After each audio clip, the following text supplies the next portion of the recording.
Have you ever played a Dusttale game and gone, man, that was a complete waste of my fucking life?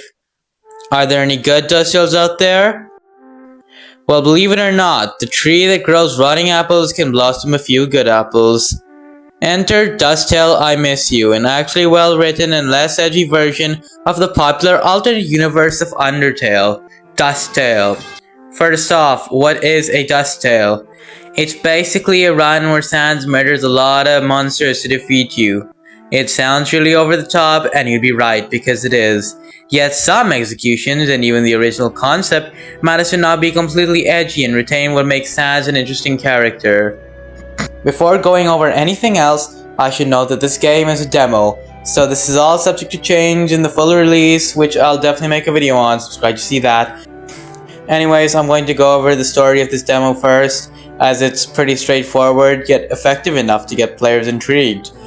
As soon as you begin in the actual game, you're placed at the Snowden door. It's much darker than how it was in Undertale, with your vision being extremely limited. But the darkness already adds to a slight bit of unease you get from this segment, and I personally think having almost everything to be dark fits the more depressing narrative this Dusttale goes for. Once you reach the sentry station, you see Sans standing there. Instead of acting like a complete edgelord when meeting you, he's just shocked. Before the battle begins, he says the lines, "Keep pushing, pal, see where that gets you." A pretty clear warning that nobody's going to follow. Either way, I think this intro segment does a pretty decent job at introducing the premise of this Dusttale without providing much information. Once the battle starts, a lot becomes apparent. Sans seems unfocused, not even looking at you, almost stuck deep in thoughts, perhaps regrets? The sweat on his forehead seems to indicate not only is he nervous, he's definitely also been working overtime. As apparent by the fact that you only have love one, which means he killed everyone in the ruins. Every so often he'll take a deep breath, which I think expresses a lot, including his regrets and his nerves getting to him. Throughout attacks, he often looks around like he's drowned in thought. During the first attack, he also falters and takes a moment to think while quickly improvising the attack with a dialogue. Let me think here, whilst looking the other way. Throughout all his expressions, it's pretty clear he's thinking about his actions and the morality of them really hard, even when he's supposed to be focused on fighting you, which I think is a lot more interesting than many other Dusttales that pretty much make Sans the same soulless husk over and over. This one really gives him a personality like his own. I also like the fact that Sans doesn't use proper grammar normally, like for example the comma thing and let's and your being spelled wrong. This really emphasizes the lack of focus Sans has for the actual fight and what's going on, along with a complete lack of care for how his text is displayed. Now one might say I'm digging too deep, but I think it's an interesting detail, if only a small one that was probably unintentional, but it's cool nonetheless. I like how Sans' dialogue is written too, as yet again, it's not some really edgy bullshit that makes Sans feel completely different. All I've been seeing is number after number. What do you see? And right now it all feels like one big puzzle, and I'm still missing a couple pieces. Are pretty well written lines, and the most over the top dialogue goes in this entire encounter. He doesn't talk all that much, but he does threaten to use his special attack in the final few attacks. Once he's used it, he gets extremely tired and gives up his turn to rest, which makes you believe another special attack is coming up.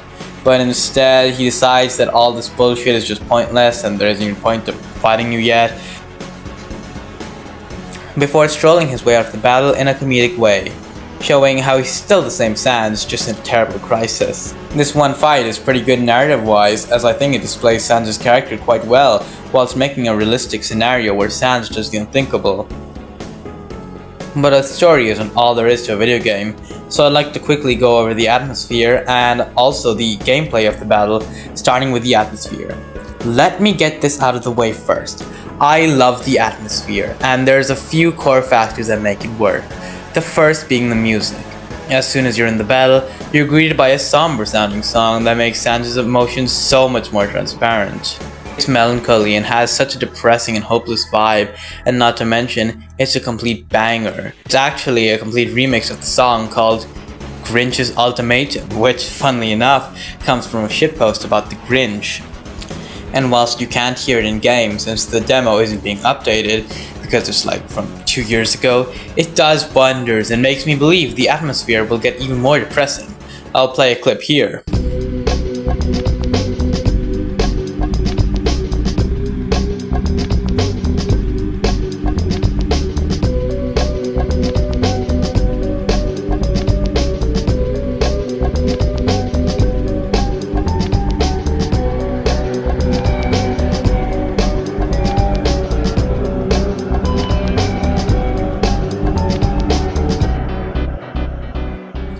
But I recommend listening to the whole thing. The piano is just fantastic. I love the weird sounds in the background, including what sounds like a metallic screech. I love the jungle drums that sound almost upbeat, whilst the chords sound terrifying, with the piano seeping into the song and its metallic sounds. It's so good. And while it does take a lot less inspiration from Grinch's Ultimatum, it still includes some motifs played with the piano. God, it's good. I really recommend both Ultimatum V1 and V2, even if I gush over V2 far more than V1, and it makes me extremely excited for what's to come in the future. Anyways, right, the atmosphere. Since we've gone over the auditory atmosphere, how about we talk about the visual atmosphere?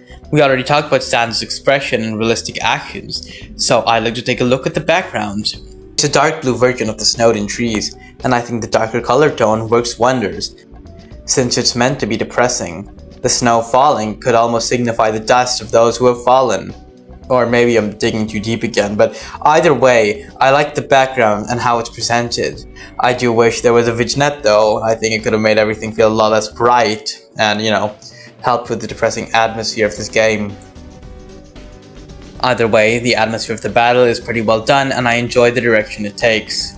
Now, for the gameplay of this battle, which is pretty neat, I think. If I had to say, I'd say the curve for attacks is harder at the beginning, to easier in the middle before it ramps up again only for a short period of time. I think the structure works fine, as the first few attacks being much harder means you're less likely to die further in and can quickly get back to where you were, albeit with additional challenge in the last 3 attacks. Almost every attack felt fair enough that I knew it was my fault when I got hit, and they're all reactable with only some muscle memory needed. I think the healing attack, which is probably the most replayed attack of this game, is pretty well designed, as it's easy enough yet has one difficult part close to the end with a blue bone white bone combo. The early attacks aren't necessarily hard to beat, but much harder to master, which means you'll probably need resource management, because the healing items you're given can and will run out very fast without proper management. The middle segments are much easier yet still offer some challenge.